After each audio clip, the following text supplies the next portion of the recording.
Hello, everyone, and welcome back to A Theater Near You. I am your host, Chris Randazzo, and I'm joined this evening, as always, by terrifying robotic clown Paul Giroux. Oh, I wanted to be Australian special effects guy. I wanted to chime in and be like, "That's right, it's me, Chris. How you doing?" Well, I'll tell you who I am. I'm Brian Dennehy. I'm a cop, and I live by my own rules, and I just gotta get a drink and damn one day till retirement. And remarkably persistent hitman, Sean Doyle. That guy just wouldn't go down. It would not go down. This month's letter was F, and we wound up watching Sean's pick, FX2. Is Brian Dennehy everything Jodan Baker never was? Let's find out.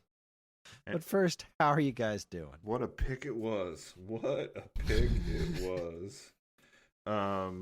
Yeah, I gotta say, I didn't watch the first one, and I think I'm all right. Oh, Wait, really? don't jump ahead. Wait. I don't know, just wanted to throw that out there before anybody said anything else. That's all. Yeah, how you doing? Let's small talk. How you doing? What's new? My small talk's about FX2. No, I'm just kidding. Stop it. All right, I'll go. Nothing exciting has happened. It's the boring month of the year. This is the month that we all just try to get through, right? Like it's post-holidays. I don't know, maybe you had a fantastic Valentine's Day, and then we're just all kind of waiting for the weather to get a little nicer so we can go back to outside. Lousy March weather. We did go to a beef and beer.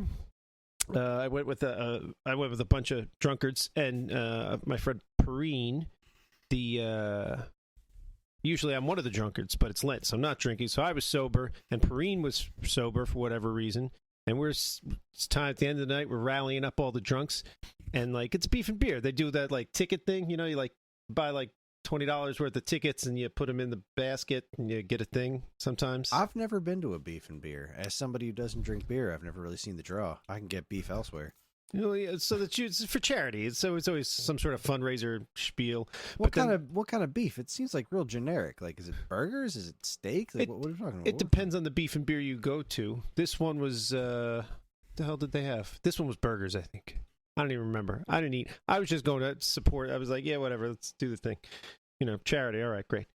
So that's not the point of the story. The point of the story is that it was kind of funny at the end. They got like 12 prize baskets, and like everybody pays like $20, and you get these tickets, and you put them in the little like brown paper bag in front of the basket of prizes. And in the prize basket, I don't know, one of them had like a bunch of alcohol, one of them had like, I don't know, a spa day to like the Red Door. Is that a thing? I don't know. You know, it had different crap in the different baskets. And I was like, yeah, here's $20 here. Give me some tickets. And I threw tickets around, and Perrine did the same thing. And then the drunks we were with just weren't going to make it to the end of the night. We're like, we got to get out of here. These people are all, it's either we leave with them now, or in the next 5 minutes, we're getting thrown out of here. So we're trying to rally them out to the cars, and I hand Perrine the tickets. Like, I was like, here, if you're going to stay and take the last drunkard home, who's not too bad, I'm leaving with them. I don't care. If I win a prize, you can have the prize. As I tell him this, they call, there's like 10 baskets. They call the fourth one, and it's his number. All right, great. He goes up, he gets it. It's got a couple bottles of Jameson in it. I don't know, it's nice. It's a basket. He walks back to where we're standing. I'm just getting my drunks to the door. They call out box number 5 or whatever. It's Perrine again. He won twice in a row.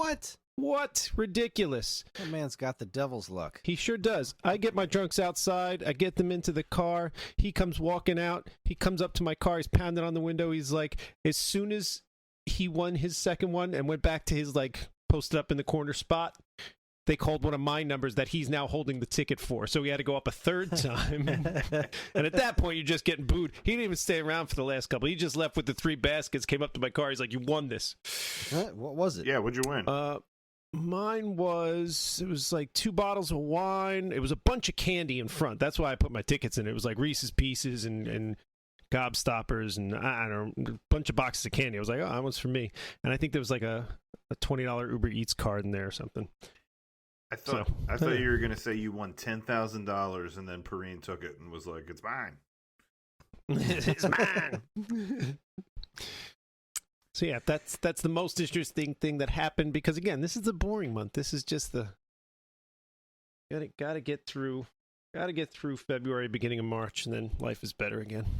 All right. I'm not even a big outside guy. I don't know.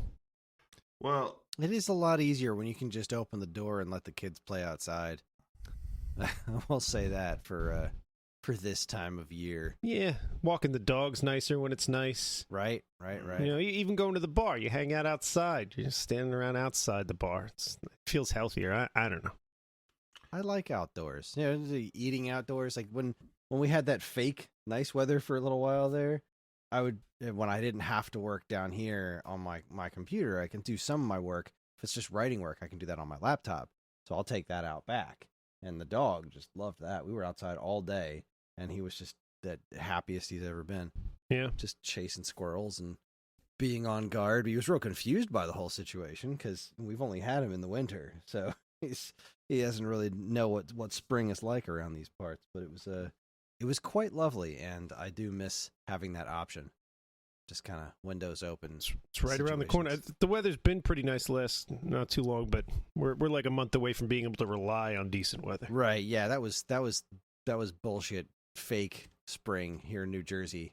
That's New Jersey March being like, it's spring now. Never mind. It's fucking cold. It's gonna be like 27 today or some shit like that. Oh, I found out I have tulips. Is that it? Tulips? I don't know. Whatever flower comes out first. Daffodils. No, maybe it's daffodils. I got a bunch of those in front of my house. I didn't put them there, but all of a sudden there was a bunch of daffodils right in front of my house. Oh, they're everywhere. It's great. I have more daffodils every year. They've all bloomed already, so all my daffodils are up right now. I have tulips.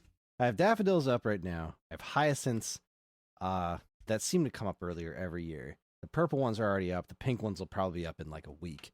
And the tulips are already sprouting, but they're nowhere near blooming yet. I have these other orchids. They'll probably come in a couple of months, and then I have the other like orange flowers that come out like midsummer. The ones that I'm always can never remember the name of these bushes. I have these bushes out front of my house that have these gorgeous flowers on them, and like every year they seem to be trading off on which one does better. There's like this one when we first moved in. There was the one by the door. That one was huge. Flowers all over it, and I would like clip them down because this guy down the street had ones, and he was like, yeah, this is how I get them all full every year. I clip them all the way down to nothing, and they all grow back. Then I realized we have two different kinds of them because my leaves look a little bit different, and mine, if you clip them down, they take like a whole extra year to bloom any flowers at all. So it's been a couple of years now, but this one the one by my door doesn't flower as much as the one that's all the way on the left, which was almost dead when I moved in here. I don't understand plants, but I keep trying. It's looking pretty nice. You don't understand plants. You just said like 4 words that we learn in like when you're a little kid. You know, like first grade. You know the word tulip, daffodil, right? Orchid, right? These are basic words. Put the 3 of those on this table. Put a gun to my head, and tell me to point to which one is the whichever daffodil. And there's a 1 in 3 chance that I get to live, and there's a 2 in 3 chance that I don't. Well, when I was growing up, I lived in that little townhouse in Smithville. We didn't have yards. You know, so like, oh, you guys were out mowing lawns and doing all kinds of stuff like that. And when complained about it, it was like, I want to mow a lawn. I've never used a lawnmower before. So now I have my own yard here, and I friggin' love tending to my yard. You used to listen to the Stone Age Gamer podcast. I love talking about gardening stuff on there. I'm like all excited to get outside and use my trencher because I finally got new blades for it. Friggin' stoked about that. Just waiting. I should have done it last week when the ground was soft and weather was cooler, or weather was nicer. But I'll wait another week and see if I can get out there and apply the new blades. Do you need a shovel? I do not need a shovel. I have several shovels. Okay. Hey, the trencher is like little. It spins these blades. It's like a little saw blade thing on a stick. Right. And you push it along, and like when it hits the side of the sidewalk, sparks go flying everywhere. I don't know exactly why, but Zach came around the other day, and I think maybe something fell off the back of a truck, but he just had shovels for everybody. He was just like, who needs a shovel? I got shovels. No, I'm unfortunately over-shoveled right now. I got more shovels than I know what to do with. Look, man, Sorry. if you enjoy blasting grass and weeds and stuff, I got plenty of them over here. Like, you can. I wish I had the time. I'll sit outside and be like pulling weeds and picking stuff off the ground, and I'll be like, oh shit, I should have been at work like an hour ago. Yeah, I have nothing to contribute to this flower related conversation. I've got some vines, some awful vines that I don't know how to get rid of. So yeah, that's what I got. I got some cool vines that are coming over the fence from my neighbor's yard. Like when they first started popping over, she like came over and was like, should I cut these down? I'm sorry. They're growing all over the place. Like, no, let them come. This is great. And now like 3 years later, the vines they look kind of weird during the winter, but once spring comes around, they're all over this like half chopped down tree stump in my backyard. It's fantastic. Just can't wait for everything to be freaking green again. Also, I'm in desperate need of a new grill. This year when I get a grill, because I hope that it's in our budget to get a new grill, because I love grilling, and I love grilling all year round. But unfortunately, the grill that I have now, I never took care of it. So you get a grill, and you get a grill cover, right? Because grill covers are important, or at least they say they are. So I got a grill, and I got a grill cover, and then I would never put the grill cover on, because the first time I put the grill cover on, I finished grilling, and I'm like, all right, time to cover up the grill. And then I put the grill cover on, and it melted. Oh, because yeah. the grill hadn't cooled down yet. So you got to wait all this time for the grill to cool down and put the grill cover on, which I think is completely asinine. Like, why don't you make heat-resistant grill covers? Because what is this nonsense? I'm not going back outside now. I've eaten. I'm done. I'm sitting. I'm not standing up again to put a grill cover on. I'm not remembering that. Well, so I never put the grill cover on, and the grill got ruined. You could just put the grill cover on in the winter. Like, you could just, like the grill's accessible for grilling in the summer, and then like protect it from the cold months of the winter. Well, it's not well, what I've learned is it's less about protecting it from the cold, so much protecting it from the wet. Right. Because like my current grill, the bottom has just rusted out, so it doesn't hold enough heat for me to do pizza on it. Like I can still get it hot enough to cook burgers, but there's fucking rust everywhere. But like I can't get it hot enough to cook pizzas outside anymore, which is what I enjoy doing. So I need to use the grill cover to protect it from all the rain in the summer, because that's where the trouble is. All right, I got it. You ready? We just build a wooden box the same size as your grill. We put it on 4 wheels. There's no wall on the left side. So when you go to use the grill, you just roll it to the right, and you use the top of it like a table. That's where you put your plate with your cheese and your buns. Okay. Right? And then when it's done, you just roll it back over. It doesn't have to be snug tight, and we'll make it out of wood. And this way, it won't set on fire or melt. Like a movable garage. Yeah, like just a little bigger than the grill. It just rolls to the right. It's your table. It's your grill table. And then it protects the grill. So maybe on that table's going to be pretty high, right? Yeah, because the grill comes up to here. It's that's okay. High. Keeps the dog out of it. So to be clear, what you're suggesting is like a house for your outdoor kitchen. Like building an indoor area to roll your outdoor cooking apparatus into. That you never have to wash, because if you're using that as your area to put your food, that'll take the rain, and the rain will clean it off. Yeah. This is a genius idea. Oh, Paul just said you wheel the grill. I didn't even think of that. If the grill's already on wheels, then we just build the box and you wheel the grill out of the box to the left, as opposed to wheeling the box off from over I feel top. Like wheeling the box will be easier because the box will be lighter. Uh-oh. Because moving the whole grill around, that's clunky and metal and whatnot. Sure. Those aren't, and those wheels always get kind of stuck. They're not fun to roll around. But big, some sort of wood, it doesn't even have to be a box, really. I mean, it just has to protect the top. Because if a little rain comes in from the side, that's not the end of the world, right? I feel like it's the rain that's coming down. Most rain comes down. Yeah. Except in Forrest Gump. You know what else we could build? Is an animatronic clown to move the box. Because that's simpler than doing it ourselves. I agree completely. I have so many questions about that clown.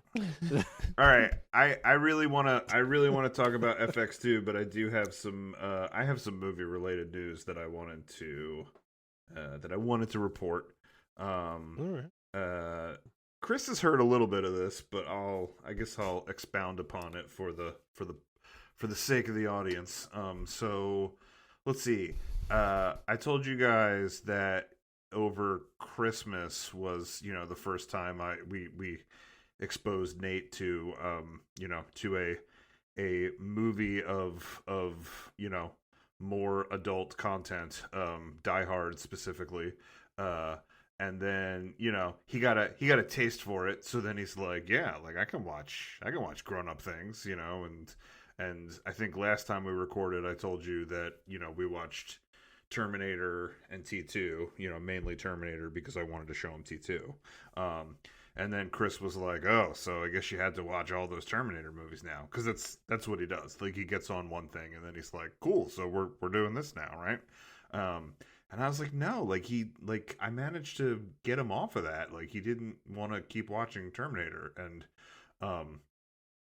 so he came to me a couple weeks ago and he's like, "I know what movie I want to watch next." And I'm like, "Okay, what?" And he says, "A Quiet Place." And I'm like, Oh, I was like, I don't know about that." And he's like, "Well, it's rated PG-13." And I was like, "I don't think it is." And then I looked it up, and It might be. it is rated PG-13. And I was like, okay. There's not a lot of. I don't think there's any sex scenes, and yeah. I'm there's pretty no sure that- cursing because, well, they got to be quiet. Yeah, Right, I'm right. pretty sure that movie's just like a movie doesn't have to be rated R to be genuinely terrifying. Like I will never watch that movie. I hate jump scares more than anything in the world. So that movie looks like basically my nightmare. Oh, and you know what else? Honestly, there's not that many kills in it either because there's not that many people in it. Like it's been a while since I watched it. I remember liking it, but there's only like 4 or 5 people in the family at the beginning, and some of them make it to the end. So Right. it's not like decapitation after decapitation. So yeah, PG-13. Well, we didn't end up watching it. You know, I was like, yeah, you can watch it. Like, I'll let you watch it. But I was like, I don't think I feel like watching this thing with you. You know, I was like, do you want, like, let's watch something that sort of defines this genre so that you have a better appreciation for it. And he's like, all right. So we took the Alien movies off the shelf, and we went one by one through the Alien series. So we watched Alien, Aliens, Alien 3, which is not great, but also not as bad as you remember it being. And Resurrection, which was interesting because I feel like you could almost you could almost think of that like Joss Whedon's like prototype for Firefly, you know, like because he directed it, and it's you know, this band of space pirates that you know, that goes onto this like paramilitary industrial complex ship that is, you know, working on the aliens. Oh yeah. So anyway, so he really dug those. We watched all the Alien movies, and then You say all? Did you stop at number 4? no, but this is my kid. Like it keeps going, right? So Okay. he found out that aliens fight the predators. So then we had to watch all the Predator movies, which I'm not going to talk about because I just watched those pretty recently, and I feel like we talked about it on the podcast. But I had to watch all the Predator movies with him, and then the last couple nights we've watched the 2 Alien versus Predator movies. Wait, there was 2 of those? Yeah, there was. One was really bad. The other one was fine. It wasn't. I'm not saying the other one was good, but one of them was like, yeah, this is. I don't know. Which one did you feel like was really bad? Because I thought they were both kind of bad. Oh God. It's been a minute. I remember when we did Alien Day and we watched them all. I remember thinking they were both bad, and then watching them back to back, I was like, you know what? This one was fine. Which one was it? Okay. First one. Did you think the one in the weird pyramid that was engineered for aliens to fight predators was the weird one, the bad one, or did you think it was the one in that with like the small autistic town? kid in the town? You know, I can kind of remember him, but I don't remember now. I vividly remember thinking on that day, because Jacqueline hadn't seen either of them. I remember thinking, yeah, these 2 are bad. And then we watched them, and I was like, well, this one wasn't terrible. It was fine. And I remember thinking the one was terrible, but I can't remember which was which. I remember the major plot points of both. The second one has a pred Bad alien acting, in right? it. It's got a cross between a predator and an alien in it. So he was really excited about that, and that one was I feel like that one was really the closest one to like a horror movie. Like it was like these things are just ripping up the town, and then people are dying. It's just it was almost like a slasher thing, but with aliens and predators. Right. So I almost felt like it made a better horror movie than it did an Alien Predator movie, like because I didn't really feel like there was anything interesting with the aliens and predators. Well, it's funny you say it that way, but both those genres did a little two-step, and I know I've said it before about Alien. I don't know if I've said it about Predator, but it's true. Like Alien, the first one, great horror movie. The second one, great action movie, both with heavy sci-fi themes. But then Predator kind of does the same thing. That first one, I think it got classified as a horror movie sometimes because you had this big scary alien predator creature killing people. But really, it's more of an action movie than anything else. It's the great fight scenes. They litter the beginning, even before the Predators there with a bunch of action scenes. All the best scenes in it are all, the big muscle guys shooting at the Predator or whatever, and Arnold Schwarzenegger fighting him at the end, right? So it feels more like a great action movie than a horror movie to me. But then as you move through the both of those franchises, like some movies are action movies. Aliens 2 that's action, but Aliens 1 is horror. Aliens 3 is sci-fi. They kind of got away from both. They were like, let's go to a planet with no guns, so it's almost impossible for these people to fight. That'll be interesting. And then Predators was kind of I enjoyed Predators, where they were all on that planet. Oh yeah, that was cool. Little corny, but I liked it. So yeah, that genre, I don't know. What's it supposed to be? Is it supposed to be sci-fi? Is it supposed to be horror? Is it supposed to be action? The one I remember, that one had some bad acting, which took away from it a bit. Which one? The one of the Alien versus Predator ones? I'm sure there was no Academy Award-winning performances in either, but yeah, I believe it was. I believe it was the one in the small town with like really over-the-top bad acting. I think it was that one. God, I got to watch them again just to know. I think you're confusing Alien versus Predator Requiem with The Predator, the movie, like the fourth Predator movie, both of which take place on Earth in small towns. Oh God, I got to rewatch both franchises now. Thanks a lot. You do. Oh, but wait, did you? I maybe we cut you off. Did you also do the prequel to Alien? Yeah, we just watched those over the last 2 days because, like I said, he doesn't stop. So we got to keep watching these things. And then then after we finish them, we have to like watch YouTube clips about like the evolution of the xenomorphs and like what planet are the predators from and stuff like that. So, wait, go back. What? Was there 2 prequels? Did I miss one? Yeah, there's 2 prequels to Alien, and they're weird. Like, because one like is called like Prometheus, right? Prometheus, yeah. What was the other one? Alien Covenant. Oh, I didn't see that. Yeah, so we just watched that. I just finished watching that with him before he went to bed. We watched. How was that one? Alien destroy everyone, and then I'm like, "Good night, son." Sweet dreams. So look, I'll say this, right? The four sequential Alien movies that have, that star Sigourney Weaver, like I really feel like that's the thing that's worth investing in. Ridley Scott directed Alien, and then each of the sequels was directed by somebody else. Aliens was directed by James Cameron. The third one was David Fincher, and then the fourth one was Joss Whedon. Which, before I move on to talking about these,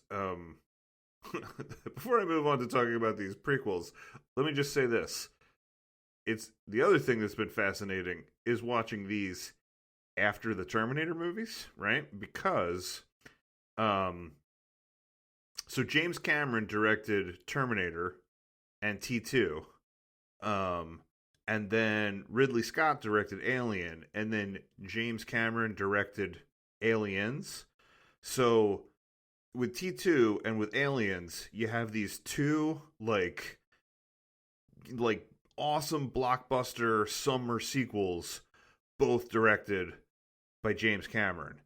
And then like the other thing that's weird about it is like, you know, in T2, there's all that stuff like the voiceover with Linda Hamilton where she's like, you know, this robot, you know, this joyless, emotionless robot with a better father figure than all these guys because he's reliable and blah blah. You know, like there's that whole angle of like the Terminator is a father figure to him, and you know he like you know that he's the one that ends up changing the Terminator's programming and sending the Terminator back. There's that whole sort of like dad angle to it, right? And then with Aliens, like you got the whole thing with Sigourney Weaver where, you know, like in the beginning of the movie they introduced that she had lost a daughter, you know, because like time had passed. She'd been frozen for like 100 years or something like that, and it's like, oh, your daughter is dead now, you know, you've outlived all these people.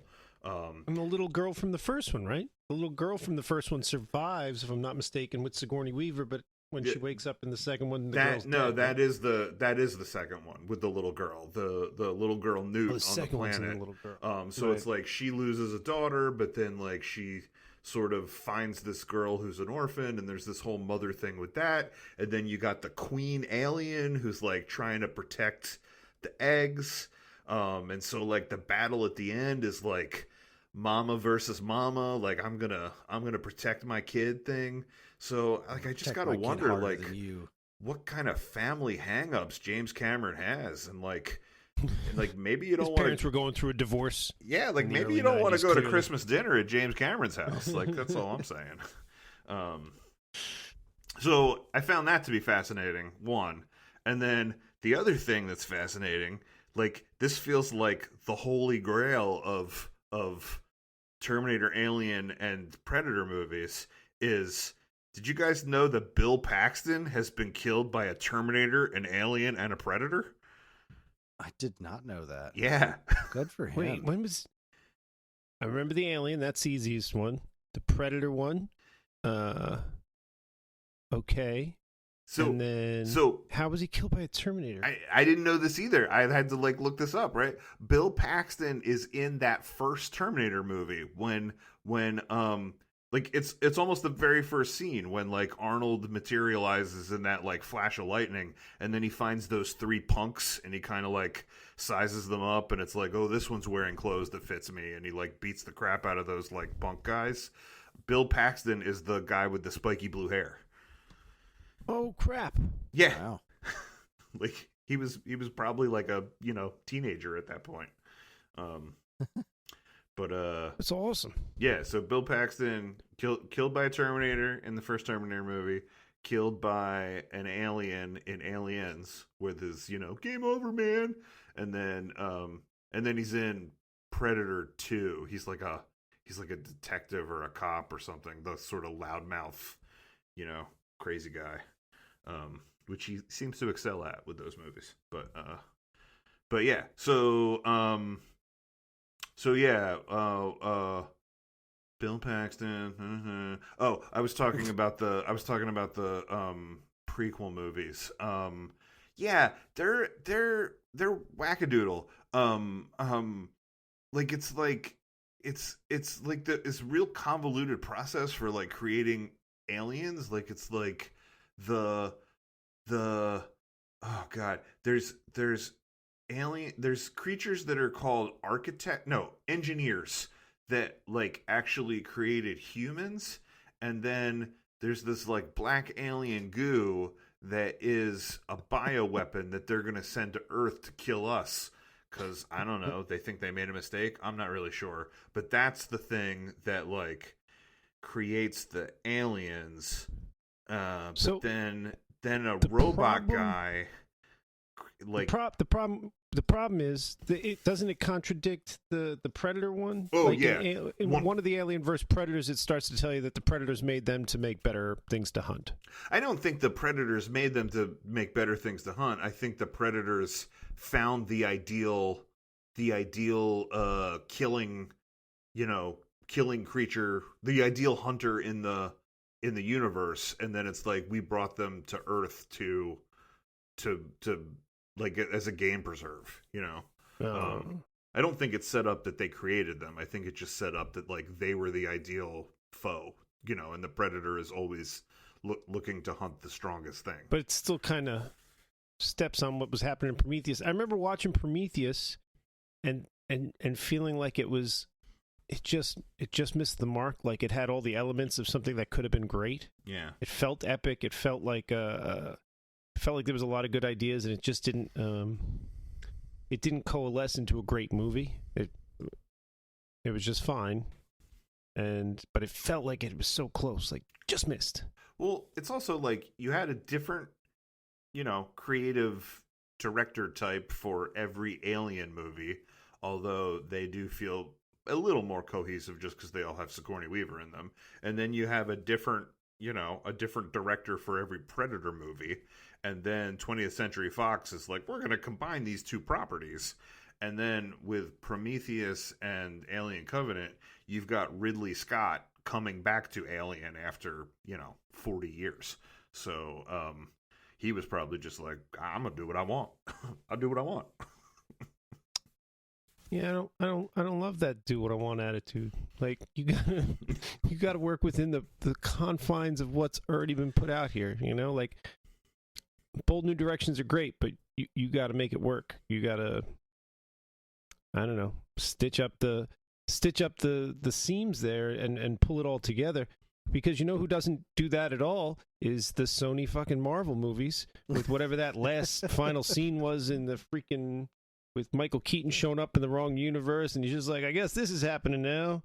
Like, that's why that movie is such a piece of shit. Like, I mean, there was other reasons too, I guess, but that's really, at that point, it's not just its own piece of shit. We're on Fergione's Piranha system here, where it's bleeding its shittiness out onto the rest of the MCU. Well, listen, because they're not sewing up the edges. You got to work.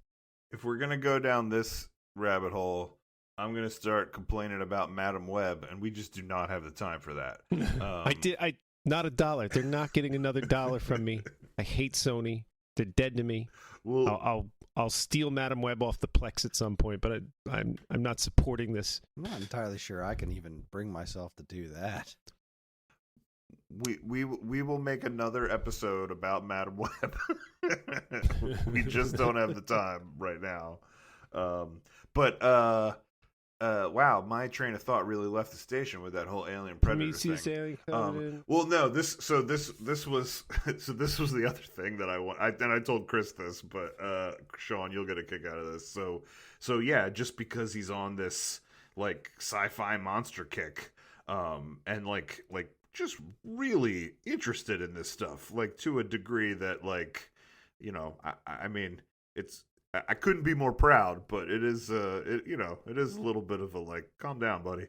But when we finished Futurama, we were kind of like, well, what TV show should we watch now? And we were sort of, discussing what we should watch. And Shari was like, maybe he'd like the X-Files. And I was like, I don't know, maybe, like, I guess so. And we're like, all right, let's try it, So, we watched the pilot episode. And he was into it, but I felt like I needed to like explain things and give context because, I think the Monster of the Week ones he's really into, but like some of the conspiracy stuff he needs context for. Like he just doesn't understand some of the like government secrecy kind of stuff. So we're getting ready to watch the second episode, and he's like, "Well, what's the deal with this?" And I was like, "Well, in this one, Mulder kind of meets this informant guy that that helps give him information."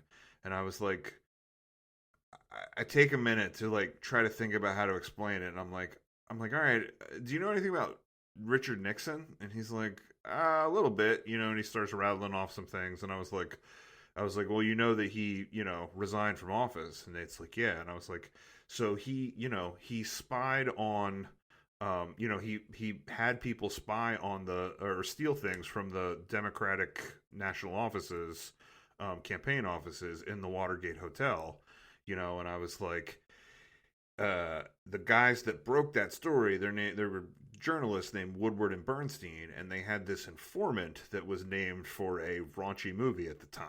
You know, and I was like, so because that's sort of the name of this informant, this guy in the X-Files sort of takes that name.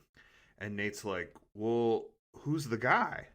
And I tried to think about the X-Files, and I was like, I don't know if you ever learned that character's name. I was like, you definitely learned like more about him and his like backstory a little bit, but I don't know if his name was ever revealed. And then Nate's like, no, like the real guy, the guy that told them about Nixon. And I was like, oh. And I was like, I don't know if anybody ever found out who that guy really was either. And then Nate was like, I'll just Google it. And I was like, no, don't. Do not.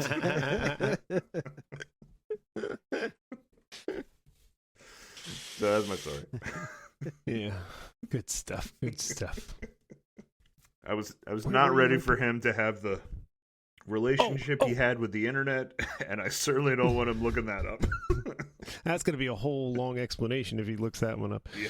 So you see, no, listen, does he have, I know he's got a bunch of like random 1980s cards. Does he have Frightflix cards mixed in there? No. No? I got some extra Frightflix cards. You got to remind me, I'll give them to him. Do you remember Frightflix? It was a trading card set that came out, and it was like all pictures of like Predator, Aliens, Freddy Krueger, Fright Night, Ghostbusters, because they don't know what they're doing. They just randomly threw anything they thought was a horror movie together, took random shots from all these movies, and then put silly little quotes underneath. He will love that. Like he will. Absolutely I know. love That's what that. I'm saying. Yeah. He's watched most of those franchises. Yeah. Yeah, I got to dig those out for him. So I am sending you in our chat. I was working on the episode artwork while you guys were talking, and I came across just the most brilliant movie poster. This is the foreign movie poster for FX2, and it is a They released this in other countries? They did, and it is a masterpiece. All right, send it. Oh my god. Oh my god. All right. Well, is it time? I feel like we should get into it. I unfortunately didn't take notes on this movie, but if I did, I feel like I would have at least 17 pages of notes. It's an utterly fascinating film. All right, let me go ahead and get the usual stuff out of the way. Wait. Let's me and Paul talk for 2 minutes without Chris, because that's what we've been doing. So let's just keep doing it. For the listeners that didn't watch the first one. Right, yeah. Give me a proper recap of the first one. Like we had a little mini recap of the first one before we started here. Sean, can you give a recap of the first one? Because I almost feel like I might need a recap of this second one because I watched them so close to each other. I now am having a little bit of a hard time remembering what was in the first one and what was in the second one. I literally watched them both last night. So the first one opens up, there's like a guy walks into a restaurant and kills a bunch of people and like with a machine gun, and then you find out, oh, it's just a movie. And then the special effects guy comes out and he's like, all right, we got to work on this part over here. We'll try that part again or whatever. And then this guy walks up and he's like, hey, I want to hire you for a job. And he shows up the next day to talk to the guy. And the guy's like, I'm not in the movie business. I'm with the Justice Department or the FBI or whoever he's with. It doesn't matter. And he's like, we want to hire you to fake kill this mob guy who's an informant for us because the mob's trying to kill him for real and we want them to think he's dead. Played by Jerry Orbach. The mob guy was played by Jerry Orbach. And also, before you go on, I do have to say that first scene of that first movie hooked me in immediately. Like I just thought it was great because it was like it was such a cool action thing. But then also at a certain point, you clearly saw that it was a special effect. And then it almost was like, how bananas can this special effect get? Like talk about starting strong. Like, I feel like that first movie started strong. But anyway, go on. Oh yeah, and then got you through, like, it established a bunch of characters and stuff at a pretty good clip, right? And I was saying that these early these 80s movies have a bit of a pacing issue that doesn't exist anymore. Like the pacing back then is just different, which can be, it's not bad, but I don't know. Nowadays we're like, all right, establishing shot, done, move on. Yeah. But they did a pretty good job moving along, especially towards the beginning of this movie. But okay, so they move along, they establish their characters.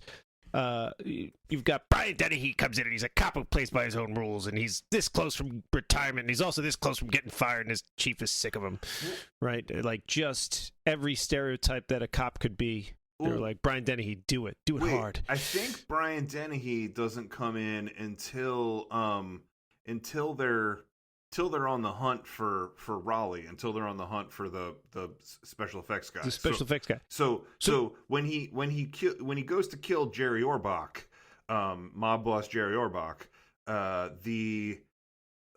like, I don't know. There's this. Oh yeah, they go to kill him. He kills him, and then the cops that pick him up afterwards are like they try to kill him, and then he's like, what happens? And he thought essentially, you're using too many pronouns. You're using too many pronouns. I'll fight you.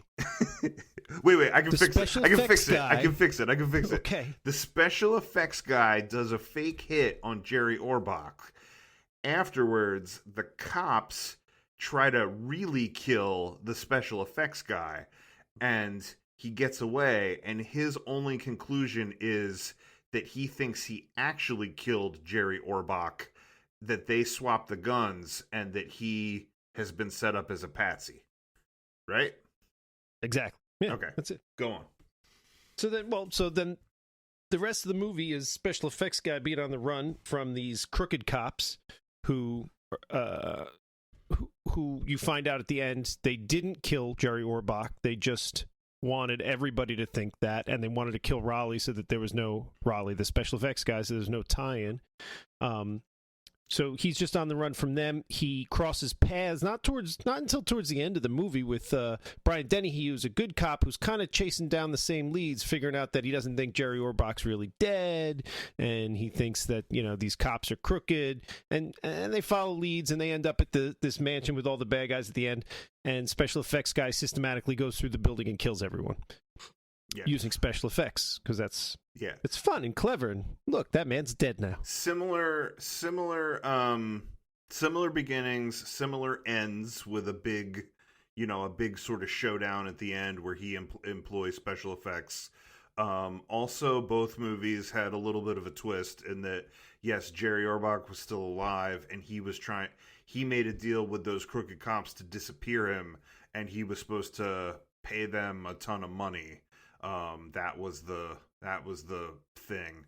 And there was also like a swapperoo with the briefcase and the money, and that Dennehy and the special effects guy get the money. Also with both movies, Brian Dennehy doesn't show up until like 40 minutes into the movie. And then with each movie, you're like, who's the main character? Is it Brian Dennehy or is it this guy? I'm not sure I know which anymore. Yeah, I think you're right. I think Brian Dennehy steals the show because he's such an electrifying presence on the screen. Oh, he's got that charm. Good. I'm glad you said that. I have so much. So much to say about Brian Dennehy. You're just talking about the first one still, right? Yeah. Well, but I do want to say another thing about the first one. Remember the other guy that Brian Dennehy is paired with in the first one? Like, he's almost got like a partner, like a detective partner guy. Short little Italian-y guy. Yeah, short little Italian guy. So that guy's name is Joe Grafasi. The actor's name is Joe Grafasi. I've seen him in other stuff. I've seen him in a ton of stuff too. Well, okay, so here's my story. So when I was working at this theater in Rhode Island for a year after college, Brian Dennehy came and did a show there. He did a Eugene O'Neill play. Brian Dennehy lived in Connecticut, so it was like, hey, he wants to come do a show here. And it's like, we don't have to pay to house him, and he's a big star, and he'll draw a lot of people. And so, like, he starts coming to, like, meetings at the theater, and then, you know, essentially, it wasn't like, hey, Brian, we'd like to hire you. Brian was like, hey, I'd like to do this, and you're going to hire me, and and I'm going to tell you what's going to happen. And they're like, of course, Mr. Dennehy, of course. So, like, it was, you know, the show starred 2 people, and he's like, I want my buddy Joe Grafassi to be the other, you know, the other part in the play. And they're like, sure thing, man.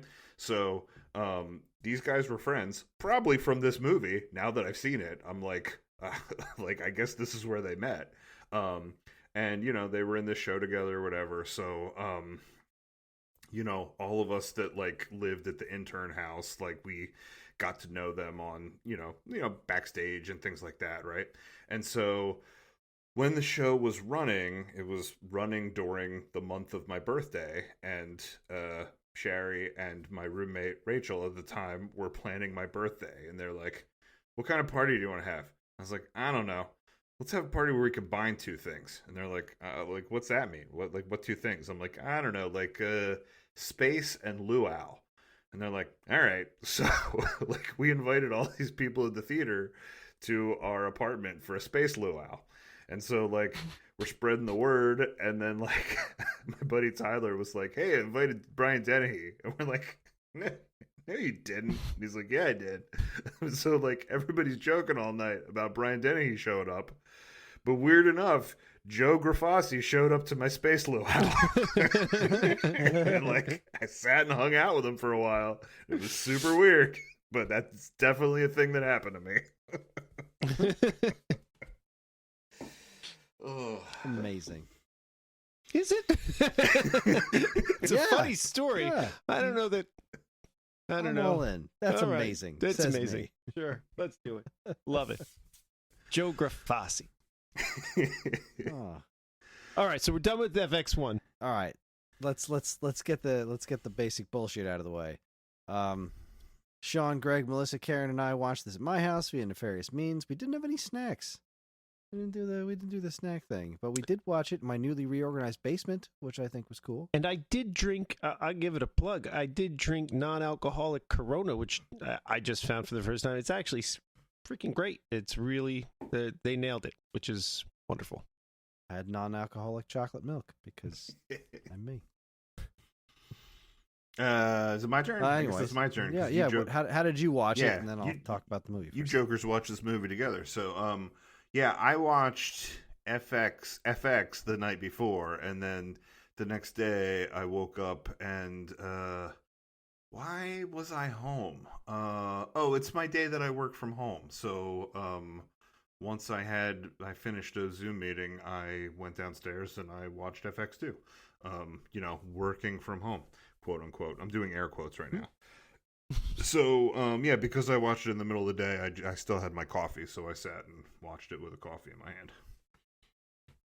All right. So FX2 was released on May 10th, 1991, was distributed by Orion Pictures. It was directed by Richard Franklin and written by Bill Condon. Richard Franklin's career spans several genres like sex comedies and even softcore porn. His other directorial works include Cloak and Dagger, Psycho 2, and The Blue Lagoon. Bill Condon's, I hope I'm saying that right. Wait, can I interrupt? Did you say Cloak and Dagger? Yeah, I did. That movie that we talked about on this podcast? The one that I wanted to make a feature topic and didn't get the votes. That's crazy because that movie also has a kid going to the mall to use a modem. Oh, yeah. Oh, my God, it did, yeah. Like, that was the first thing I thought of when, like, Dennehy's like, go to the mall and send us the file. I'm like, why is everyone sending these kids to the mall? And is the mall the only place that has a modem? The writer of this movie didn't have kids, and he was like, what do people do with kids? I think they just let little kids go to the mall and talk to strangers and use computers, right? I think that's how kids work. I would say that's true because he also decided that the kid's dad was going to get called into work and take the kid to the police station. like, what should I do with the kid? I know, I'll take him to work. And then he asks a prostitute if she wants to play Scrabble. So this was what we thought was okay to do with the kids in the 80s, I think. Solid parenting. Surprised he didn't just bring the kid to the murder sting with him. Oh my god, I have so much to say about the murder sting. Sorry, Chris, we stopped you from announcing this movie, but now we're talking about it. Where do you want to start? With the first scene, or with the clown, or with the murder? I got 2 sentences left. You can't say them. We're talking about the murder. All right, say your Bill sentences. Condon's other writings include musicals. So this guy who wrote this movie actually wrote musical movies, The Greatest Showman, Dreamgirls, and Chicago, and he even directed both of the Breaking Dawn and Twilight movies. Wow, what a varied career. Right? The movie tells the story of a technical wizard who teams up with the police to kill bad guys and prevent the Vatican from recovering some old coins with the power of Hollywood special effects. Yes, I nailed it. All right, now get to work. Yeah, wait. Where do you want to start? You want to start with the like crazy scene that this movie started with, which oh yeah, they've weird fascination with fake animatronic boobs. Yeah, go for it. So that first scene was great watching it with Chris, because I knew that he hadn't seen the first one, and I knew he didn't really know what we were going into. So when that scene starts, it starts like something you might have expected, and then all of a sudden, like, it's like stripper dancing the pole and ripping it out of the ground, and then the one cop goes, "Fire warning shot," and he shoots him in the head.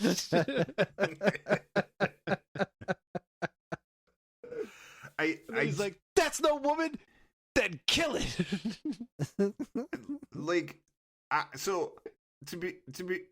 loved both of these movies. I really did, but I think that maybe I genuinely thought the first one was amazing, and I think when I watched the second one, I was just on the high from watching the first one, and I was like, "This is amazing." And like, now thinking about it, I'm not sure if it really is.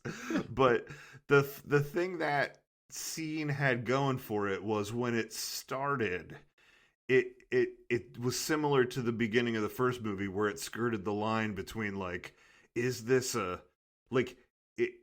just a heightened action scene, or is this special effects? You know, is this a fake action scene for a movie using special effects? And like, I feel like they keep you guessing a little while, because I thought the thing with the like homeless guy in the car, like, it was like semi-realistic until, you know, that like robot lady thing walked out of the car, that man robot lady thing. But yeah, like, that was I just feel like in the way that the first one went, like, oh, now we're all in with how this is bananas. Like, this thing went 10 times that far bananas. Like, that was nuts, that robot thing. That was I made the joke that it was Brian Dennehy, because they were very purposely not showing his face, and then it turned out to be a weird old dude. It wasn't Brian Dennehy, but it was like, all right. And then it just kept getting weirder. As okay, this is a special effects thing, because at least I know that about this, that has something to do with special effects. So that was weird, but it wasn't the last set of fake animatronic boobs we saw not animatronic, but it wasn't the last set of fake boobs we saw in this movie. Ooh, I think weird. So yeah, and they came back to the fake boobs not long later, and I wonder if they realized they could show fake boobs all they wanted and still get a PG-13. They were like, if they're fake boobs, we could just have them on the screen all the time. So I really want to get into that sting, you know, the sting operation, but I feel like we can't talk about that until we talk about the scene in between, which is, you know, then you find out that Raleigh, the Australian special effects wizard, is now, you know, dating a woman who is a divorcee and has a son, a 10-year-old son, and he's making, you know, now he no longer works in special effects, he makes toys, and, you know, he seems to have like a fine relationship with this boy. He takes him to the the set of the movie, whatever. And that then, he and his lady there are getting ready to go on a date.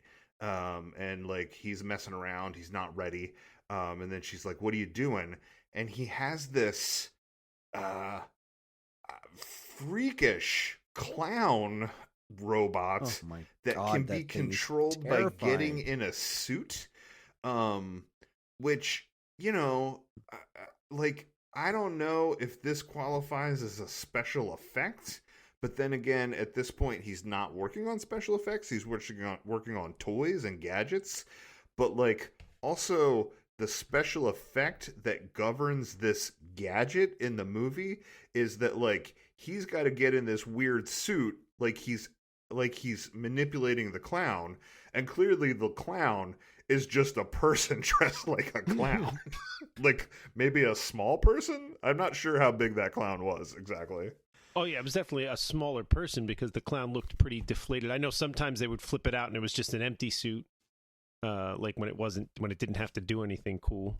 But yeah, it was definitely a tiny little acrobatic person in there. And he used the clown to pull out a bracelet and give it to his lady. And then when they're getting ready for the leave date, him right then and there. Yeah, please, that was classy as fuck. When they like basically start going to town on each other, right when the that just meant the that kid walks using in. the weird clown robot to give the bracelet, like she's like, "We're late. We got reservations, and we never get reservations." And he's like, "No, wait a minute. I got this weird animatronic clown gag that I want to pull first to give you a bracelet. It's not going to make us any less late to the restaurant that you had trouble getting reservations to. Chris, but it's going to be precious, and then I'll get dressed." If you're gonna do it, you got to do it right. It's no, wait a minute. I got a clown here. He's got a bracelet for you. Yeah, and then so then the ex-husband walks in to take the kid. I got a real amicable relationship with him too. Well, like ex-husband and new Australian boyfriend seem to be perfectly fine with each other. And I kind of love that because when, especially later when he comes back and asks him, "Will you help me on this case? Will you help me with this sting operation?" Like there seemed to be like a little bit of like animosity between them, like not anything big, but this sort of like weird gentle ribbing of like, this guy that's with my ex, you know what I mean? And like they kind of like say these backhanded things to each other, like followed by these like respectful things. And I thought it was like a really fascinating dynamic. And I thought that cop guy was actually going to be almost like the Brian Dennehy part in the first one, that like he was going to be partnered with this cop to like solve a thing. But then that guy dies, almost immediately. And I was like, what was the point of his doing his that? death scene was just like all of a sudden he starts doing just the most I'm in a movie and I'm going to get killed things. It's like he gets rid of the gun and he starts talking about specific plans he's got tomorrow and just like, I'm going to fill this room with smoke because it's funny. Like, oh, so this guy's about to die because he's just doing everything that a movie person would do to get killed. We're going to have a beer in 20 minutes, right? Yeah. It's just that whole scene where he died. Now, granted, it was cool because I didn't see it coming. Like, I saw him dying coming, but I didn't see like, oh, there's just this other third party who's going to come up behind him and slit his throat.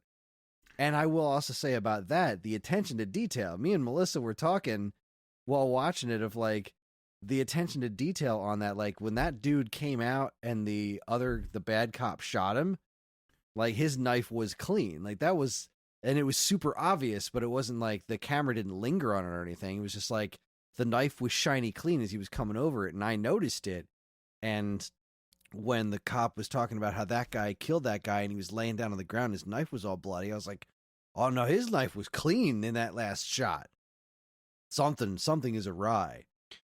No, they did a great job in both movies of following their own rules, setting things up ahead of time. Like there's lots of callbacks, and they're maybe a little heavy-handed at times, but they give you all the clues. They put all the pieces there. Everything makes sense. It's certainly a well thought out plot. What wasn't well thought out was that sting operation. What in the hell were they waiting for? Like, did they want to wait until the murder guy, till he had the knife in him? Like, he's now in the house. And they're like, not yet. Let's just wait a little longer. Let's see what he does now that he took the knife, came across the street, and went in the house. Oh, now he's in the bathroom? Let's just keep waiting. Like, what was the... Let's say everything went well. What was the plan? Wait till he's 2 inches away and shoot him in the head? Like, the cop who gets killed is just backing up in a smoky room with his gun out pointed, like, by himself. Why are all the other cops waiting? Why? And we know now that, I mean, they're setting him up to die, but like, why was this the plan? It's not a plan. So it's not a plan. I agree with you. Like, I think both movies were really well written and really well acted.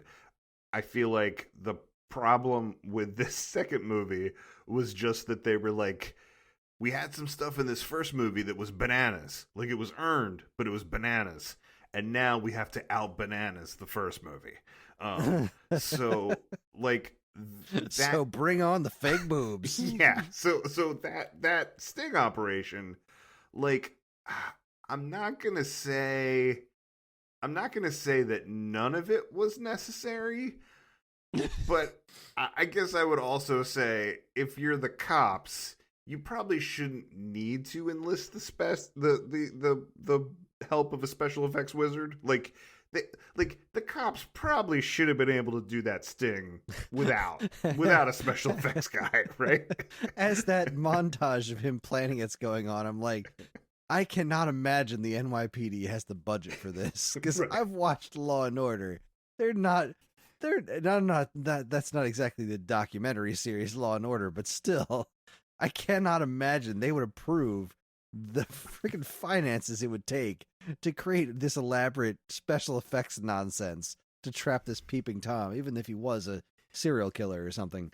Yeah, It was just ridiculous. I don't think the cops would go in on that, but like, for the sake of the fact that we needed to have a movie, let's buy into it. Okay, we would like your help creating this effect so we can trap this guy, right? And so, I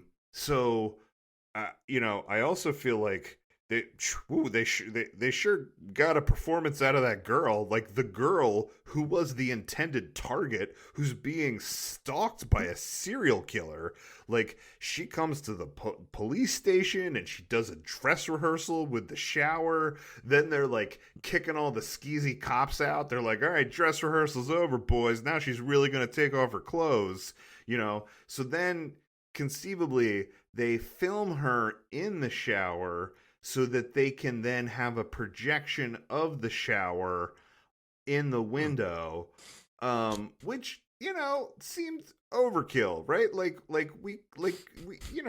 She maybe we could have had a frosted shower curtain. Like, there was many things that could have been done differently. But like, all right, I'll to a certain extent I'll buy this, right? That we need the real woman in the other room so that the killer can see that she's about to go into the shower, and then when she crosses into the bathroom, then we have the special effects take over, right? And like, that crazy mirror screen that he did, that was like a callback to a thing from the first movie. He used that mirror screen to look like he was like in a hallway that he wasn't, in the big like showdown at the end. So he used the mirror screen, he used the smoke machine, whatever. They got the girl out of there.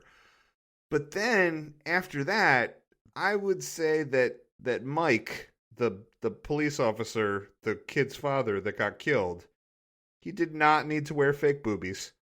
No, wait, before you went on this tirade, I was thinking to myself, why, in retrospect, why did he have those? At what point did the intended bad guy even see them? He didn't. No, it didn't need to be under the bathrobe or anything like that. It was just, the whole thing was so... He could have been in a suit for and the tie gag. or a tactical vest right?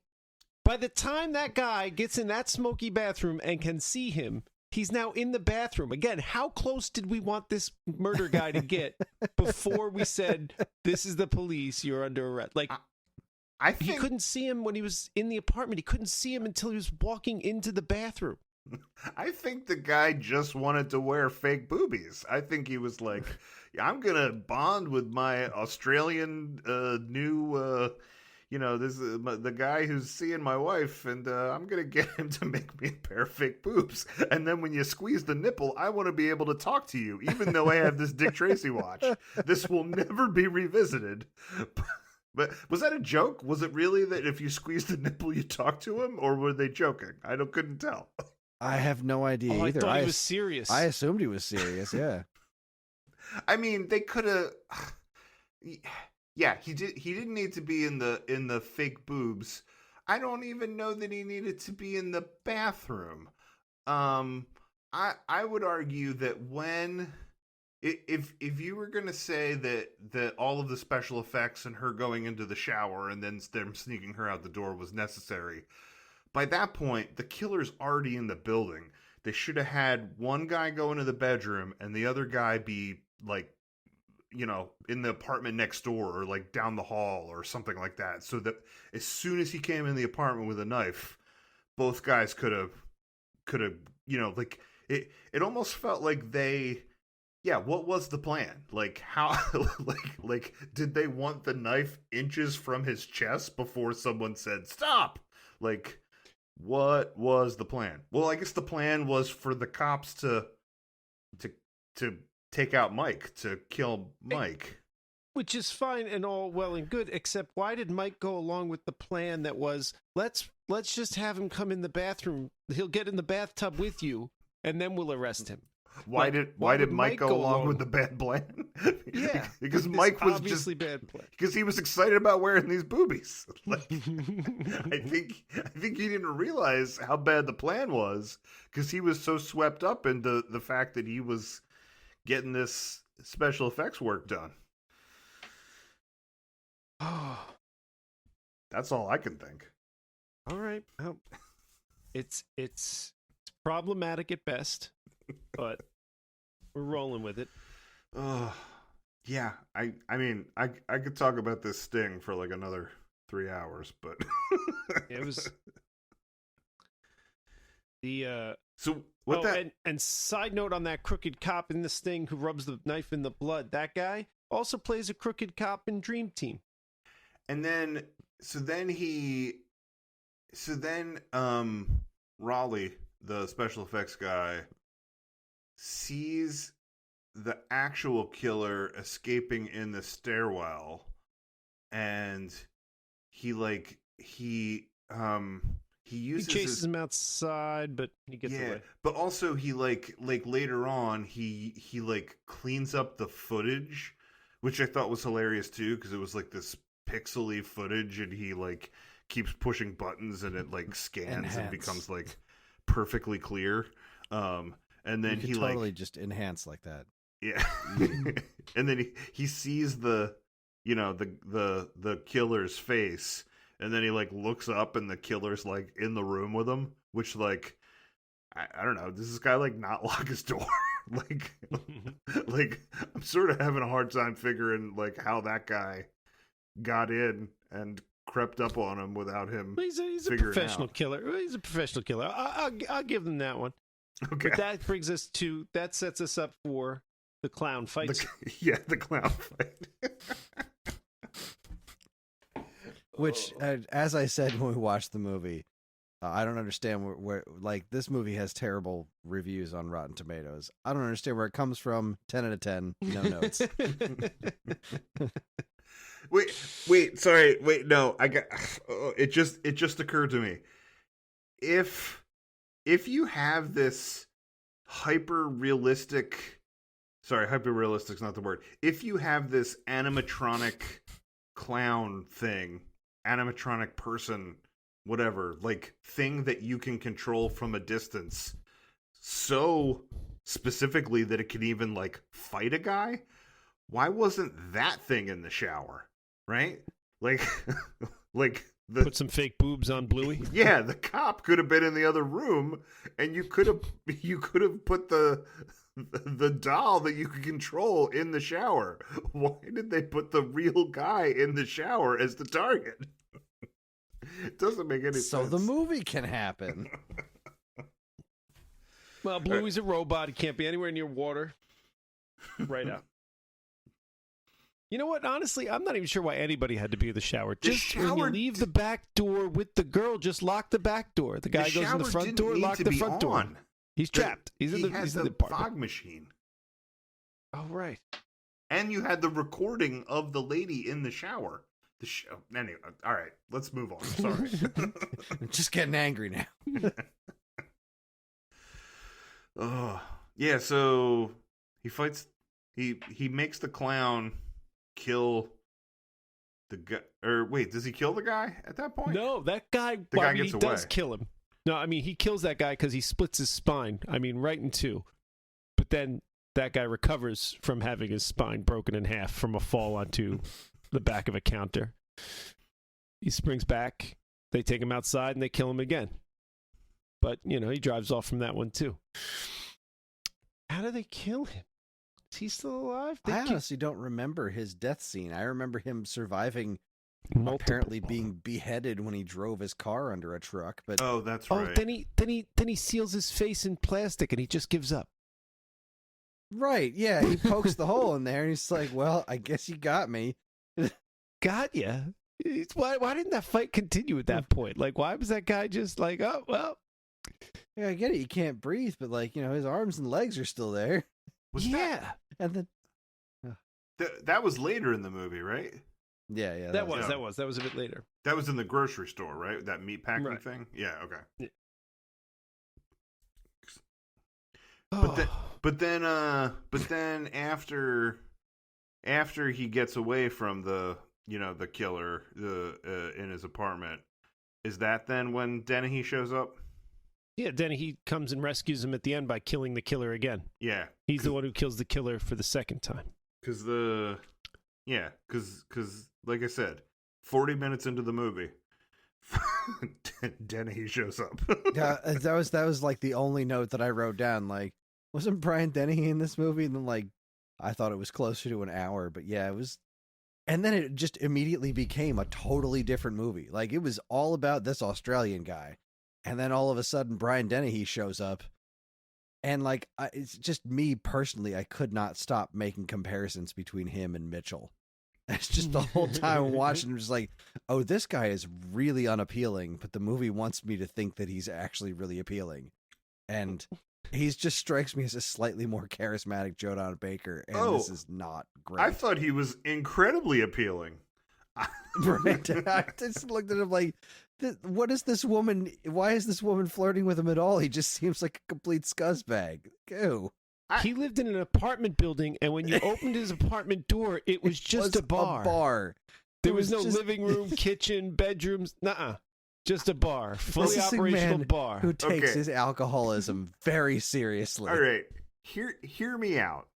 I think that all of these things that you are picking out as undesirable about Brian Dennehy, I think in the 80s that was charming. and I will as long as you're on enough coke, sure. I will bolster my I will bolster my theory about the charm of Brian Dennehy by saying this. I think here's the most telling thing about his character.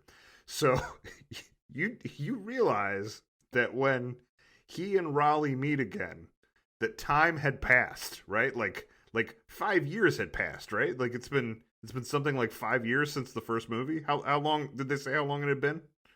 I don't know, but you're right. It had to be at least a handful of years because he had a whole career as a private detective after he left his police force job in the first. Yeah, it's been years. So he's now a private detective. The other guy makes toys, right? Time had passed. I think they said 5 years, but I can't totally remember.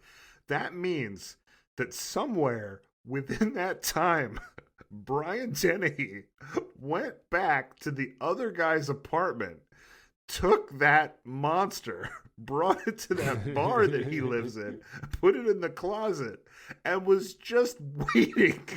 He was just waiting until he saw that guy again. Like Commitment to a bit. I mean, that's what I'm talking about. What was that like? Was he like calling and being like, "You want to come over?" Was he waiting for that moment? Like, I think that's pretty telling about how and how does he explain that to like a woman that he brings home? Like, they come in the door, this big alien pops out. She's like, he's like, oh, that's a thing from a guy that I know who left it at his murder scene house, and I took it so that someday he'll come here and it'll scare him. Well, I don't think he's bringing any women home. Like, honestly, a woman that's going to come home with him, he's either paying or is unconscious. I think he was getting all the ladies. He got that female cop. He sure did. And the prosecutor. Right. Well, only sort of. Only sort of, but I mean, like, he was a flirt. I think he had the ladies coming back to Where did they sleep though? Because there was no bedroom or bed.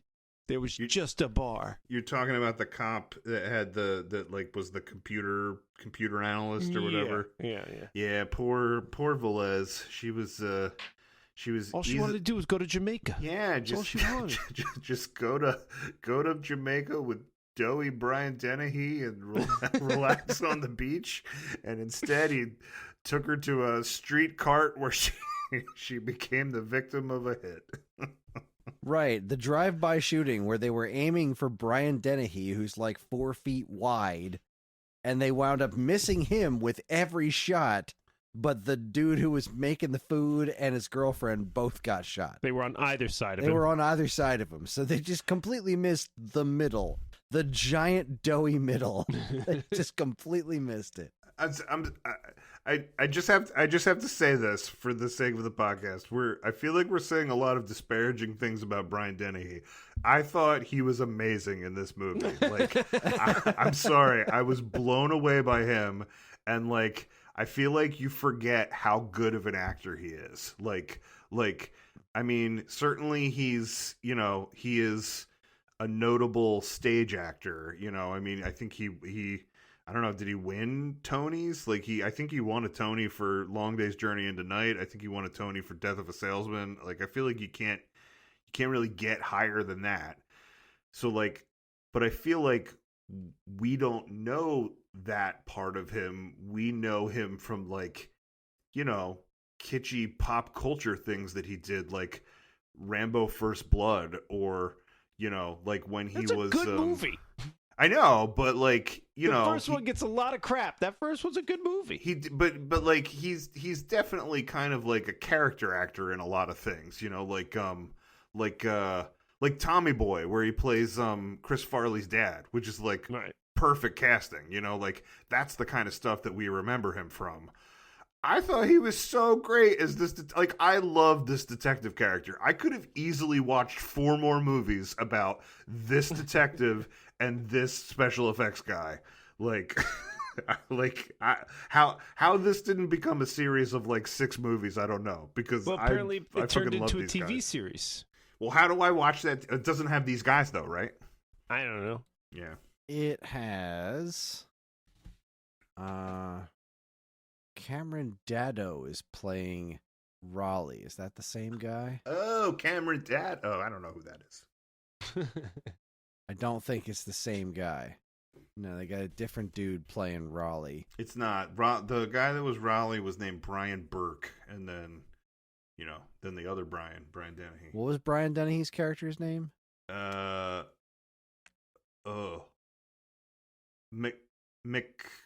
something or other? McCarthy? Leo McCarthy? Leo McCarthy. Leo. Kevin Dobson plays that character on the TV show. Yeah, that's a jip. And holy crap, Carrie Ann Moss was a regular on that show.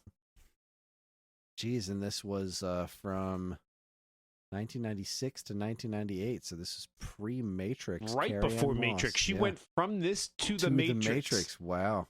And she blew up. I'm very curious what this show's like. Not curious enough to watch it, mind you, but I'm very curious what this show is like. Not keeping me up at night. It's a bummer they didn't get any of the original cast for this. I didn't. I had never heard of these movies. Like I'd never seen these before this. I had never heard of them. I mean, this was a great pick. I love this, but I don't want you to think that I didn't enjoy this movie. I really enjoyed. I enjoyed my time watching this movie quite a bit. I had serious problems with it, but like not enough to ruin the experience. Like this is a weird movie with a lot of weird moves and weird calls made, but it was a very entertaining movie. I mean, I think I said that when we watched what was it, the Wes Anderson movie we all hated, Asteroid City, I said that, I do not like theater about theater, but I do like movies about movies. So, like, when the first one started and it was just that crazy special effect, and then also, like, even though some of the special effects are stupid or, like, not really special effects, like, I feel like you had to figure that, like, because it was made in the 80s, the people that made this movie did have to do some pretty crazy special effects work to make this special effects movie. So I kind of like appreciated it on two levels. So I liked the like movie part of it. And then I think just the fact that then it was also like, a like detective, like a murder detective story, which I also like. I think it combined those two things. I was like, I'm in. Like, yeah, sign me up for like 6 more of these. They didn't have robots, so like that opening scene with that android that gets shot and like gets like all blown apart. That's a guy. That's all special effects. Like that's a pretty decent special effect, actually. I mean, it was ridiculous because they were making it ridiculous, but like it was impressive special effect. Well, and like even some of the things that didn't seem like they were that impressive of special effects, like I think at the time they were pretty cool, like in the first movie there was a woman who was like kind of not wearing a lot, like it was like a thin little dress, and like she goes to the window and she gets shot at the window. And, like, I mean, now you just do that with a computer. You'd be like, boom. But, like, they had to, like, engineer the bullet squib and the, block it the right way and edit it the right way. Like, I think, like, I know that the movie is called FX, but I feel like they did put in, they didn't jip you on the special effects. Like, I think they had to do a lot of work to like get some of this stuff to look cool, especially for the time. Yeah, I agree. What the hell happened next? Then they were working together trying to figure out what's going on. They send the kid to the mall because that's what you do. Yeah. They go to the supermarket and have a fight with the bad guy. He gives up pretty easy. After being invincible and unkillable, he just gives up because, I don't know, he was out of breath. And then they have the big showdown at the end. Then they all show up, and you got the double cross from the prosecutor, and Brian Dennehy figured it out because he's a great detective. I audibly gasped when there was... when he got double crossed by the prosecutor. I did not see that coming. Did you? Yeah, I did. I was sitting downstairs. Nate was sitting upstairs. He was like playing some game on the Switch, and that thing happened, and I went, and he's like, "Are you all right down there?" And I was like, "Yeah." Oh, but he didn't put bullets in the gun, so it was a triple cross. It's awesome. Love a triple cross. Wait. So. I mean, again, like, I feel like this movie was just trying to out bananas the first one. But, like, in the first one, there was a lot of, like, I'm going to use my special effects gear to get out of this mess. Like, in the first one, when he gets his van out of the impound lot, he uses, like, smoke bombs from some other movie, like... when Great there's distraction. when there's that showdown in the first one, he's using that mirror screen, like it was his special effects gear. When when they start the showdown for this one, he packs like sausages, dynamite. That was the greatest prepping for battle scene ever, because like he opens the trunk, mashed potatoes, like, first thing in the box, dynamite. Well, this escalated quickly. This isn't special effects gear. That's dynamite, asshole. Like that's more of a weapon than a gun. It's dynamite, and lots of it. Was that the first thing he put in the bag? Yeah. First thing was dynamite. Followed it up with some mashed potato mix. And it's like, okay, all right. And then he just starts throwing sausages in there. I'm like, I really don't know what your plan is now, but I'm 100% in. And you know what's weird? Like, a lot of his special effects things that he does, like, the bad guys are dead. Like, it's not like he's incapacitating them. Like, a lot of times, they're dead. So he's okay with killing. But every time he gets a gun from somebody, he just, like, throws it in the lake. Or, like, you know what? Instead of using the dynamite to distract everybody, you could just kill everybody with dynamite. Like, you killed a lot of people. Why not just light the dynamite and drop it in the house? Just blow up the house with the people in it that you want dead. You know what I mean? Like, Batman has rules. I don't kill. Okay, so now we got to do a whole thing. This guy killed those people. Like, the guy in the helicopter at the end, that guy's dead. The guy with the pacemaker in the first one, Jerry Orbach, he's dead. The guy who pushed out the door and got shot by the cops, he's dead. All these guys are dead. So just use the dynamite to kill them. It's dynamite. It kills everybody. I think that's the difference between protecting yourself and just, like, terrorism, I don't know. This seems like a real fine line. If I was like driving there and I just packed a bag with mashed potatoes, hot dogs, and dynamite because I had this big convoluted scheme that was going to result in all these guys being dead. Like, I'm planning this out. I'm planning their murder. It's a clever way, but I think halfway there I'd be like, you know what? I'm just going to put the dynamite in the house and blow it up. Fuck them. I was glad that the clown came hot back. Dogs, the sausages, they're basically reenacting that scene from the State with the sausage cannon. the sausage cannon. This is amazing. But then, as Sean pointed out, those dogs are just going to eat themselves to death. Like, that's way too much sausage for those dogs. It was a lot of sausage. He trapped them in the tent. Like, they're not going to stop eating it. They're No. dogs. They're just going to eat themselves to death. Fucking monster. Yeah, I was really glad that the clown came back at the end. Like, I was glad we spent I so was much. not. I was not glad the clown came back at the end. Holy shit! What was he driving the helicopter or whatever, and his head turned around? I was like, ah. It was almost worth it to spend so much time setting up that clown at the beginning for its return at the end. Oh, and did you watch the after credit scene? There's an after credit scene? There's a post credit scene in this. Yeah. Yeah, or it might be a mid credit scene, but whatever. Yeah. It's so close to being really good, and they just kind of didn't nail the joke. Like, it just cuts back to the helicopter,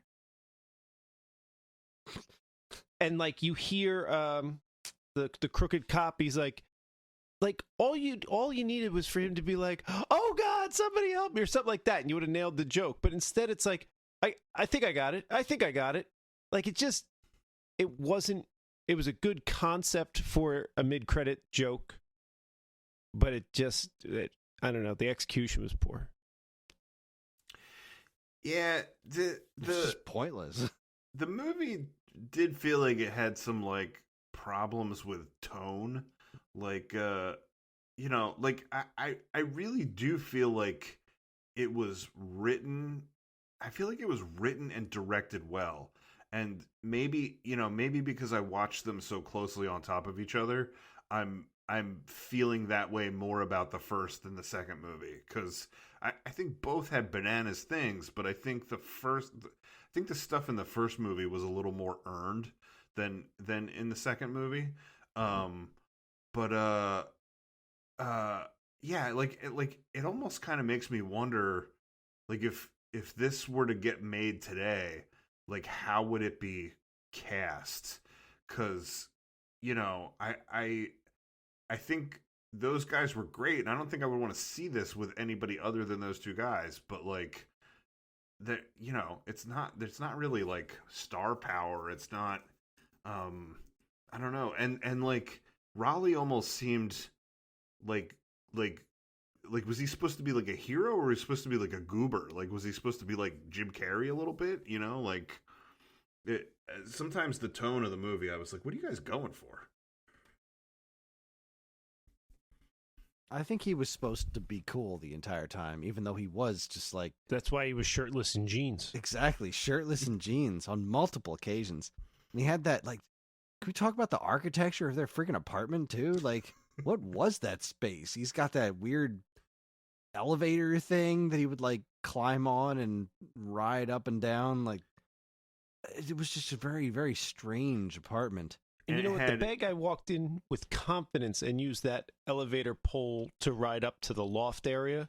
And not for nothing, if I walked into somebody's house, it would take me more than a minute to figure out that that was an elevator of some sort. Right. And that was the access upward.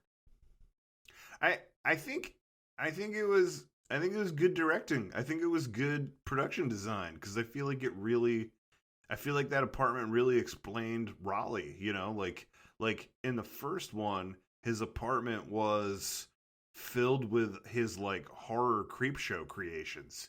So since in this one he's like a toy maker, I feel like his house, where he lived, needed to be like a functional living space for a family, but also like a playground of a weird toy maker guy.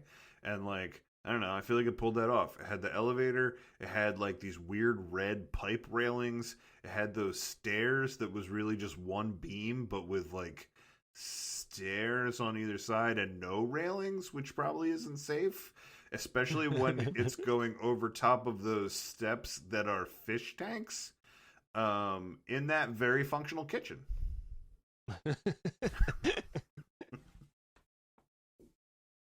It was a cool apartment. I want to live there. Yeah, I don't want to disparage the apartment, more just point out how freaking bizarre it was. But then again, it's New York City. Apartments are weird there. That apartment is still there today. Set up exactly like that. You can rent the place from FX too. I would rent that place. We should get it and open an Airbnb.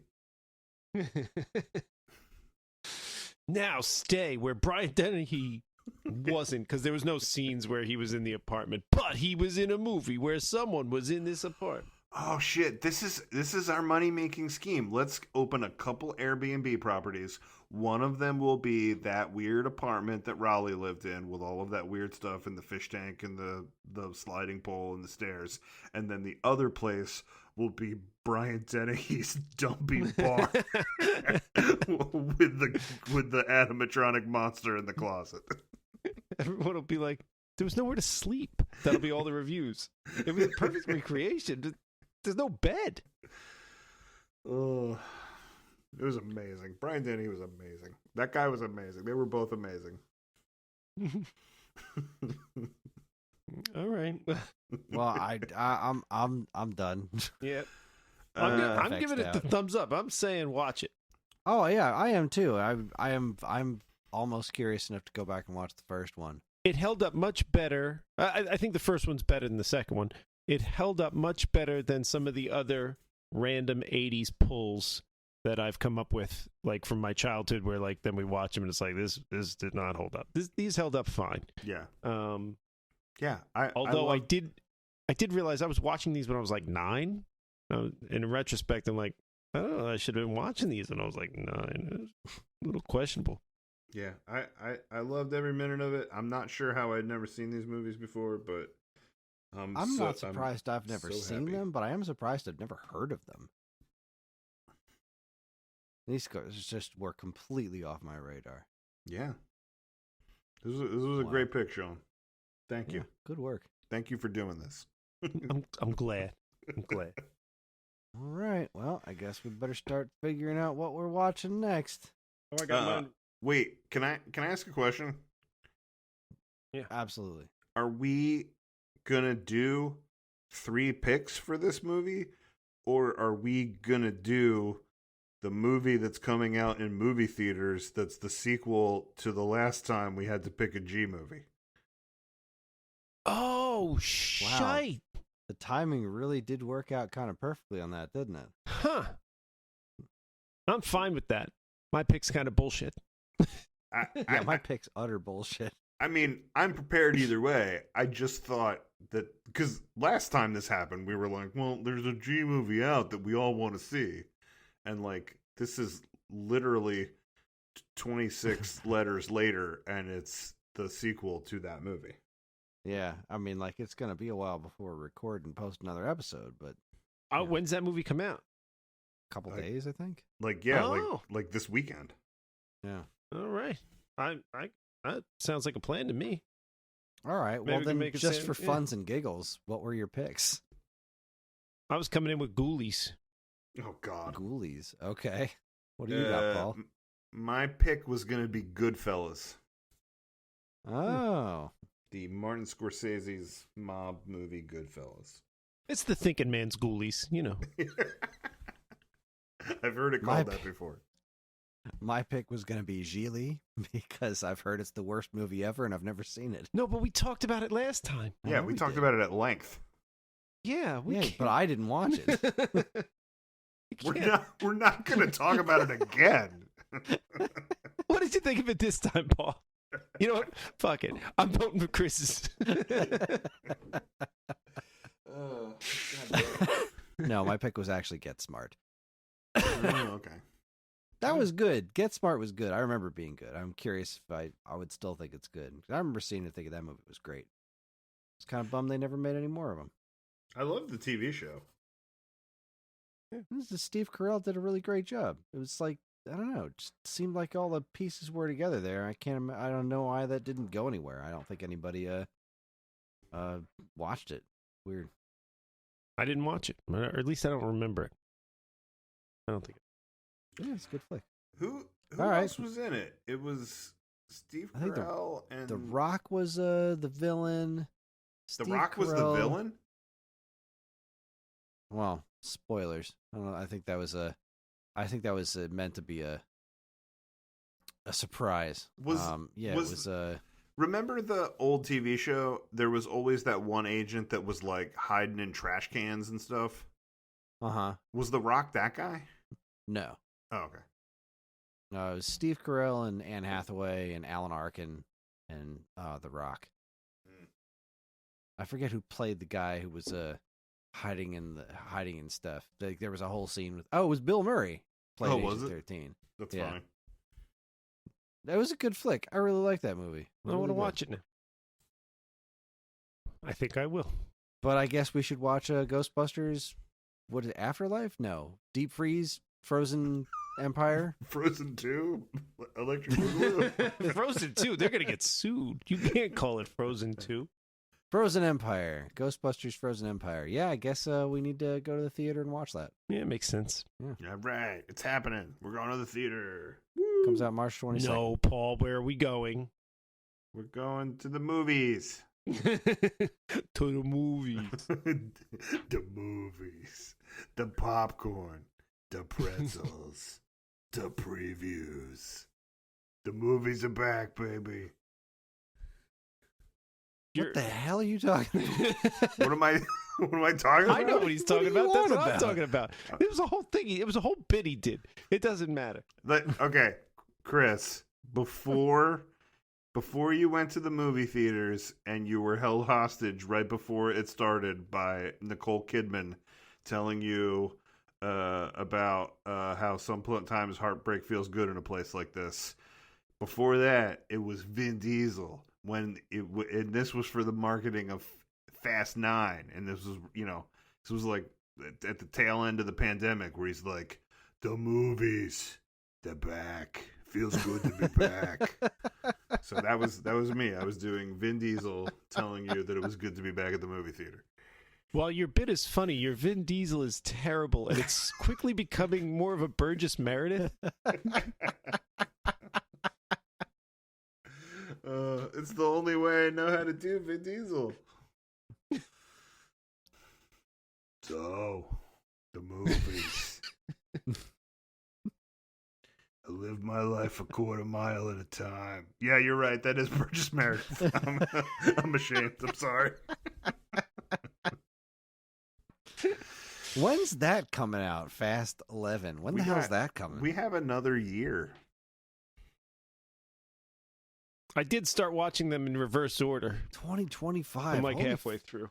Why? Why is this happening like this? Why didn't they film these back to back? What's wrong with you? Make me wait all this time for a new Fast and Furious movie? Yeah. Well, just watch them all again. 15 minutes at a time.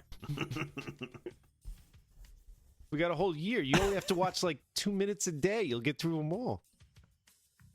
All right. Well, Ghostbusters Frozen Empire. There is your homework, ladies and gentlemen. That's what we will be discussing in the next episode of A Theater Near You. And you know where you can watch it? No, probably not on movies. Netflix or Hulu, but probably in a theater near you. That's true. Probably in a theater far away from you, too. Anyway, A Theater Near You is a part of the Geekade Podcast Network, and if you'd like to get in touch with us to share your comments, movie suggestions, or whatever, you can send us an email at mail@geekade.com. We can also be found on most social media outlets and the official Geekade Discord server, all of which can be found in our show notes. If you'd like early access to this podcast and several others on the Geekade Podcast Network, check out the Geekade Patreon, linked to in the show notes. It helps keep this show running month after month and our site shiny and clean. Thank you for listening, and we'll see you next time in A Theater Near You. See you at the movies.